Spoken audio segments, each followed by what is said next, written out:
Bismillahirrahmanirrahim. Assalamualaikum warahmatullahi wabarakatuh.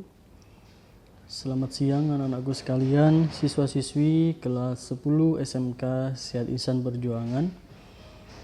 Marilah kita awali terlebih dahulu pembahasan materi pada siang hari ini dengan berdoa menurut kepercayaan masing-masing. Berdoa dipersilahkan. Terima kasih. Bagaimana kabarnya anak-anakku sekalian pada siang hari ini? Saya harap semuanya senantiasa diberikan kemudahan, diberikan kelancaran dan tetap semangat dalam belajar meskipun kita masih dalam suasana daring belajarnya. Nah, pada kesempatan kali ini, seperti yang sudah saya sampaikan minggu lalu bahwa kita akan adakan ulangan harian bab 5 Perundang-undangan Kesehatan. Namun sebelum itu akan saya ulas terlebih dahulu untuk bab 6 lanjutan dari pembahasan minggu lalu. Untuk linknya akan saya share begitu video ini sudah selesai terupload. Baik, langsung saja kita lanjutkan.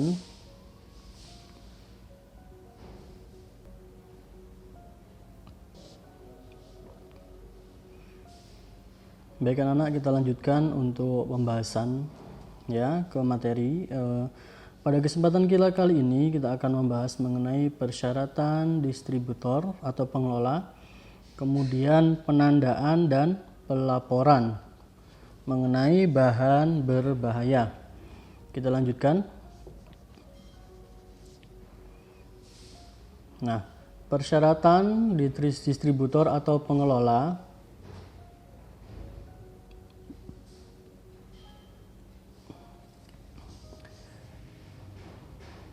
setiap badan usaha atau perorangan yang mengelola bahan berbahaya harus membuat, menyusun, dan memiliki lembaran data pengaman bahan berbahaya. Lembaran data pengaman atau disingkat LDP atau Material Safety Data Sheet atau MSDS adalah lembar petunjuk yang berisi informasi sifat fisika dan kimia bahan berbahaya, jenis bahaya yang dapat ditimbulkan, cara penanganan dan tindakan khusus yang berhubungan dengan keadaan darurat dalam penanganan bahan berbahaya. LDP harus diletakkan pada tempat yang mudah dilihat dan dibaca untuk memudahkan tindakan pengamanan apabila diperlukan. Setiap jenis bahan berbahaya yang akan didistribusikan atau diedarkan harus didaftarkan pada Dirjen Pengawasan Obat dan Makanan atau Badan Pengawasan Obat dan Makanan disingkat BPOM. Berikutnya kita lanjutkan. Penandaan bahan berbahaya.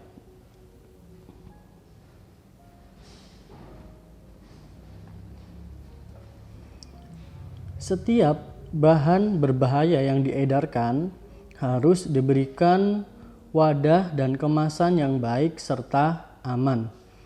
Pada wadah atau kemasan harus dicantumkan penandaan yang meliputi 1. Nama sediaan atau nama dagang, kemudian nama bahan aktif, isi atau berat neto, kemudian kalimat peringatan dan tanda atau simbol bahaya, pertolongan pertama pada kecelakaan. Kemudian penandaan tersebut harus mudah dilihat, dibaca, dimengerti, dan tidak mudah lepas atau luntur, baik karena pengaruh sinar maupun cuaca. Nah, yang berikutnya adalah simbol bahan berbahaya. Ini bisa kalian simak dari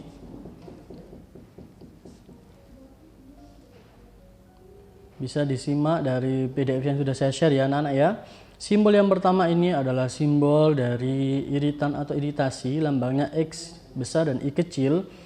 Bahan yang dapat menyebabkan iritasi, gatal-gatal, dan dapat menyebabkan luka bakar pada kulit. Tindakan yang dilakukan, hindari kontak langsung dengan kulit. Contoh NaOH, kemudian C6, H5OH, dan C1C2. Yang berikutnya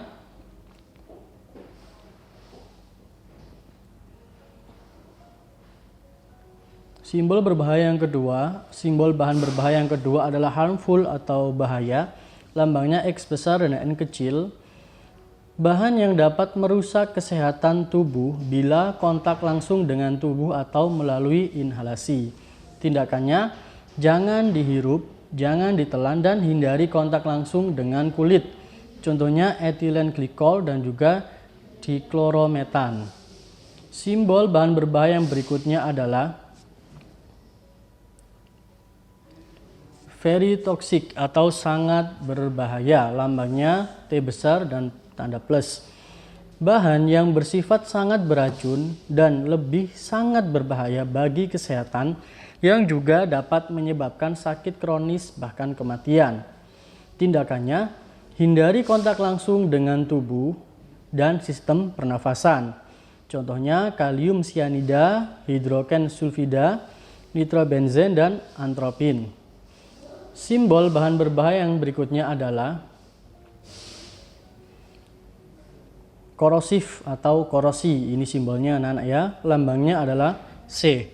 Bahan yang bersifat korosif dapat merusak jaringan hidup, dapat menyebabkan iritasi pada kulit, gatal-gatal, dan dapat membuat kulit mengelupas. Tindakannya, hindari kontak langsung dengan kulit dan hindari dari benda-benda yang bersifat logam. Contohnya HCl, kemudian H2SO4, NaOH lebih dari 2%. Simbol bahan berbahaya yang berikutnya adalah extremely flammable atau bahan yang amat sangat mudah terbakar. Lambangnya adalah F besar plus. Berupa gas dan udara yang membentuk suatu campuran yang bersifat mudah meledak di bawah kondisi normal. Tindakannya, jauhkan dari campuran udara dan sumber api. Contoh, dietil ether cairan dan propan atau gas. Simbol bahan berbahaya yang berikutnya adalah eksplosif atau mudah meledak. Lambangnya adalah E besar. Bahan kimia yang mudah meledak dengan adanya panas atau percikan bunga api, gesekan atau benturan. Tindakannya, hindari pukulan atau benturan, gesekan, pemanasan, api, dan sumber penyala lain bahkan tanpa oksigen atmosferik. Contohnya KCiO3, NH4NO3, dan trinitrotoluena atau TNT. Simbol bahan berbahaya yang berikutnya adalah oxidizing ya anak-anak ya, atau pengoksidasi. Lambangnya adalah O besar. Bahan kimia bersifat pengoksidasi dapat menyebabkan kebakaran dengan menghasilkan panas saat kontak dengan bahan organik dan bahan pereduksi. Tindakannya, hindarkan dari panas dan reduktor. Contohnya adalah hidrogen peroksida, kemudian kalium perklorat ya, perklorat. Selanjutnya adalah simbol bahan berbahaya yang berikutnya, yakni dangerous for the environment atau berbahaya bagi lingkungan. Nah, itu simbolnya ya anak-anak ya. Lambangnya adalah N besar. Bahan kimia yang berbahaya bagi satu atau beberapa komponen lingkungan dapat menyebabkan kerusakan ekosistem. Tindakannya, hindari kontak atau bercampur dengan lingkungan yang dapat membahayakan makhluk hidup. Contohnya tributil timah klorida, kemudian tetraklorometan, dan petroleum bensin. Nah anak-anak, itu tadi adalah beberapa contoh simbol dan arti beberapa bahan berbahaya yang harus kita pahami bersama. Kita lanjutkan untuk berikutnya adalah pelaporan bahan berbahaya. Badan usaha atau perorangan yang mengelola bahan berbahaya harus membuat laporan berkala setiap 3 bulan yang memuat tentang penerimaan, penyaluran, dan penggunaan bahan berbahaya serta yang berkaitan dengan insiden yang terjadi. Importir khusus bahan berbahaya seperti boraks, formalin, merkuri, metanil yellow, rodamin B, serta sianida dan garamnya harus segera melaporkan pemasukan dan penerimaannya kepada Badan POM selambat-lambatnya 2 minggu setelah penerimaan barang. Laporan tersebut harus memuat data 1. Nama dan alamat jelas pemesan atau pengguna. 2. Jumlah bahan berbahaya yang diserahkan. Dan yang ketiga adalah untuk keperluan apa bahan berbahaya tersebut digunakan serta nama importirnya.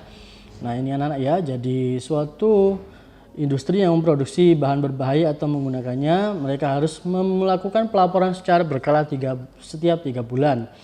Kita lanjutkan, berikutnya adalah zat warna berbahaya. Zat warna tertentu yang digunakan untuk memberikan dan atau memperbaiki warna suatu bahan atau barang yang banyak beredar dalam masyarakat untuk digunakan dalam obat, makanan, dan kosmetik dapat membahayakan kesehatan manusia. Untuk melindungi masyarakat dari bahaya yang ditimbulkan oleh zat warna tertentu, Menteri Kesehatan mengeluarkan Peraturan Menteri Kesehatan RI nomor 239/Menkes /Per/5 tentang zat warna tertentu yang dinyatakan sebagai bahan berbahaya. Nah, contoh zat pewarna tertentu yang dilarang digunakan pada obat, makanan, minuman, atau kosmetika yang tercantum dalam Permenkes RI nomor 239/Menkes/Per/5 yaitu yang pertama auramin, kemudian yang kedua baterai yellow, citrus red nomor 2, metanyl yellow, oil orange SS, ponseo 3R, rodamin B, sudan I, scarlet GN, dan juga violet 6B. Itu adalah contoh zat pewarna tertentu yang dilarang digunakan pada obat, makanan, minuman, dan juga kosmetika menurut Permenkes. Selanjutnya, sesuai dengan keputusan Direktur Jenderal Pengawasan Obat dan Makanan Depkes RI nomor 00386/SK/2-SK/2-90 tentang perubahan lampiran Peraturan Menteri Kesehatan nomor 239 atau Menkes atau Per atau 5 Romawi atau 85 yang termasuk dalam zat warna tertentu yang dinyatakan sebagai bahan berbahaya dalam obat, makanan, dan kosmetik adalah jingga K1, merah K3, merah K4, merah K10, dan merah K1. Nah, itu anak-anak zat warna berbahaya menurut Permenkes RI nomor 239. Kita lanjutkan bagian yang terakhir, yakni penandaan dan pelaporan zat warna berbahaya. Yang pertama adalah penandaan. Pada wadah dan pembungkus zat warna tertentu yang dinyatakan sebagai bahan berbahaya harus dicantumkan penandaan berupa tanda peringatan dilarang digunakan dalam obat, makanan, dan kosmetik,